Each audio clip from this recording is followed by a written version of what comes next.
What is going on, everybody? Welcome back to another episode of the East Carolina Pirates Dynasty on College Football Revamped. As promised, we're taking a bit of a detour away from game action to bring you an in-depth look at the team's recruiting board and other blue-chip prospects around the country. This video took so much work that I had my good friend Husky Nation TV help me with the prospect highlights, so be sure to drop a like on this video to see more recruiting specials like this one in the future. If we hit 100 likes on this video, we'll make another one next season. No! So the Pirates are 2-2 after losing both games last week against FIU and Baylor, while we upset FAU and Coastal Carolina the episode before. So far, every game this season has come down to one possession, and I'm looking forward to seeing how the rest of the season plays out, but for now, let's talk about the future of this team. First and foremost, we had over 150 recruiting submissions that I took into careful consideration. I narrowed it down to 12 of them, and we will be highlighting all of those players today, along with a few others on ECU's recruiting board. If your prospect didn't get in this year, just remember that there is always next season and beyond. You can find the link to the submission form down in the description at any time, so why not just keep submitting? Secondly, in order to keep this series fresh and as realistic as I can reasonably make it, there are recruiting restrictions in place to prevent us from getting the top class in the nation and taking the league by storm in Season 2. First and foremost, I am only allowed to sign 12 players per class, and all of these players must be under 70 overall and ranked no higher than 3 stars. I want to explain this now because while some of the custom prospects fall into this range, others such as literally godlike defensive tackle Crash Williams will not be committing to ECU this season. However, once we win our first bowl game, I'll keep the 12-player class limit, but increase the caliber of players we bring in as I see fit. These are the same restrictions I implemented in the Buffalo State Dynasty series I did on Franchise Gaming's channel, and that was one of the most entertaining dynasties I've ever played. So I'm optimistic that this series will be just as fun. As for the Pirates, we have so many seniors to replace this year, and only 12 scholarships to get it done, which means I have to be very selective in setting up the board, but feel highly confident in the introductory class we have developed so far. For a bit of an appetizer, let's introduce the players who we know will not be coming to ECU. While we may not see them in-game, the teams they commit to will eventually be included in the Dynasty tracking spreadsheet in the description below, so it will be fun to track their careers as they develop. We'll start out with a bang with the one they call the Cuban Comet, Damian Rodriguez, who is already being dubbed the next Deshaun Jackson, Tyreek Hill, or honestly whatever potential comparison your mind takes you to, because he will speed right by it. Out of Miami, Florida, he caught an absurd 15 touchdowns in just 10 games by simply using his track speed. He needs to join a spread vertical offense that schemes him over the top or on screens. He is not an elite route runner in the short and intermediate game, and absolutely do not throw jump balls to him. Nonetheless, the sky's the limit for the Cuban Comet. I've heard that ECU is looking for a second tight end option, with Wilbert Hernandez graduating and Pedro Bird getting plenty of playing time as a true freshman. ECU head coach Bender Rover thought he had a shot at the 6'6" vertical threat, but his stock exploded, and Chico Ortiz is now a perennial player at the position. The Los Angeles product takes pride in making catches over even the best talent in the country, and looks to land in a spot where he can be a feature receiver. Offensive guard River Hansen is one of 2 players from Akron, Ohio. The other is already committed to the Pirates, but we'll get to him shortly. As for Hansen, he's a strong mauling run blocker who the Pirates would love to have on their squad, but Hansen is clearly looking elsewhere as his stock has continued to rise. He's a high-ceiling offensive lineman and should be interesting to track as his collegiate career progresses. It is an absolute sin that defensive tackle Crash Williams is only the number 2 ranked defensive tackle in the country, because the man with an epic name has some serious game. At 6'1", 285, he has received Aaron Donald comparisons due to his freak of nature level athleticism, combined with his tenacity as both a power and finesse rusher. Crash is being pursued by just about everyone in the nation, and deservedly so. He's a guy who we're likely going to see average at least 10 sacks per season before going pro, but it definitely won't be with the Pirates. Cruz Sheargold shouldn't be able to run like he can, and that is the reason that his stock has been drastically rising, and he is considered one of the top middle linebacker prospects in this recruiting class. He is not an athletic freak by any means, but he can still track down the average runner and make them pay a price for it. He has consistently murdered players on the prep field, earning Ray Lewis comparisons. He'll just have to replicate that performance off the field, if you know what I'm saying. Cruz is already committed to Clemson, so we'll track him as the series progresses as well. Isaiah Robinson Jr. out of Tacoma, Washington is one of the coolest stories in this recruiting class. The multi-sport athlete at Curtis High School didn't start playing football until his sophomore year of high school, when he got cut from the basketball team for not being a good enough shooter and too alarmingly aggressive on defense, which was his first sport. When the football team gave him a shot, oh my, did Robinson find a home at cornerback. He smothered receivers at the line of scrimmage and got progressively better as time went on. He is now considered the #1 cornerback in the nation, in part because of his raw size, speed, and intangibles. A scholar in the classroom, never letting his grade point slip below a 3.8, he is all but ignoring college recruiters until he is finished with his fall semester, but strangely he didn't even answer Bender Rover's calls to this point, so the coaches decided to move on to another scholarship corner.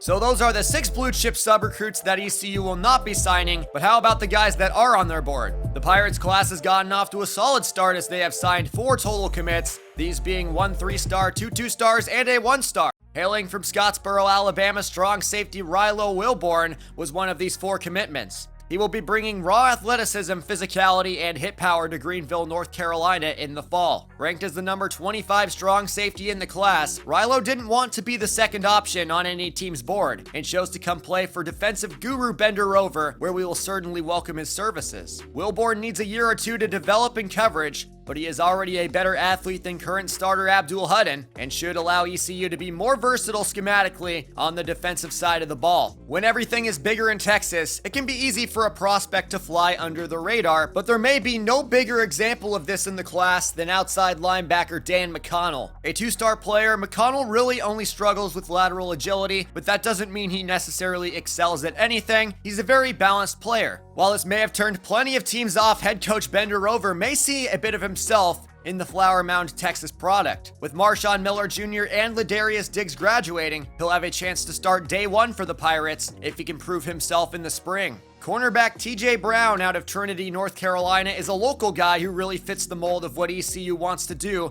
with their defensive backs. He's athletic and very well built at 6'2", 206. TJ has a healthy mix of man and zone coverage, but his tackling absolutely needs work at the next level, holy moly. However, if he can develop into a more physical player, the Pirate commit will absolutely be able to develop into a very good player. Last but certainly not least for the current commitments is a familiar name and face for many Pirates fans. It is Bender Rover Jr., the coach's son, who went to high school in Akron, where his dad coached at the time. Jr. really only played football because his dad forced him to, but he spent his free time and the off seasons playing Call of Duty in his room, where he has a huge stash of potato chips. When Bender came to high school tryouts looking like Zion Williamson, they found out Jr. had an absolute boot for a leg and gave him a shot at kicker. He was committed to Akron University until his dad got the ECU job, and he announced his decommitment from the school by kicking Zippy the kangaroo in the shin during a campus visit. Like father, like son, I guess. That leaves 8 scholarships for the first Pirates recruiting class, and thankfully, there are plenty of players at other positions who the team feels can help them replace their upcoming graduates. When asked to describe himself, DeKalb, Illinois quarterback product Noah Brooks confidently calls himself the heir to a very alternatively successful Johnny Manziel. And you already know that Brooks will be selling his own paraphernalia legally with the new NIL laws. The only problem for Brooks is that he all but fell out of favor with his coaches far before an injury ended his senior campaign. However, the man is a winner if anything else. His junior year, he was the Illinois Gatorade Player of the Year and led DeKalb to a 5A state championship. While the Pirates are leading for a physically talented quarterback, they appear to be the only team interested in the potential character concerns that come with them. Trevor McKnight is a 3-star running back with a lot of speed, but a wiry frame and a ton of question marks regarding his ceiling. That might not sound promising, but you have to remember that speed kills when all is said and done. His athleticism alone will allow him to contribute early as an outside runner or screen pass specialist early in his career while he develops the rest of his game. ECU is currently expected to be the leader for McKnight's services and would very likely be the day 1 starter since the team doesn't have the deepest backfield. Last episode, we watched DeMarcus Dotson light up Baylor's defense with 3 total touchdowns, but the harsh reality is that him and Ziggy Savage will both be graduating next season, which leaves a huge void. Thankfully, wide receiver Jonathan Bennett has been on the Pirates' radar for quite some time, and he is scheduled to announce his commitment next week. Today, he would be the second fastest receiver on the roster behind Taj Berry and has much more reliable hands. He should produce day 1, and his commitment is only a matter of when he signs the dotted line. It wouldn't be the flashiest addition on paper, but with 2 out of the 4 players in the tight end room set to graduate after the season, the Pirates need to add to the position. They've really liked Pedro Bird as a receiver, but would like to add another blocker blocker to pair with him for the rest of his collegiate career. Chris Ware out of Spokane, Washington is an under-the-radar guy they feel can fit this role beautifully and isn't too difficult to reel in as a 2-star prospect with no other interest. This should be a winnable battle.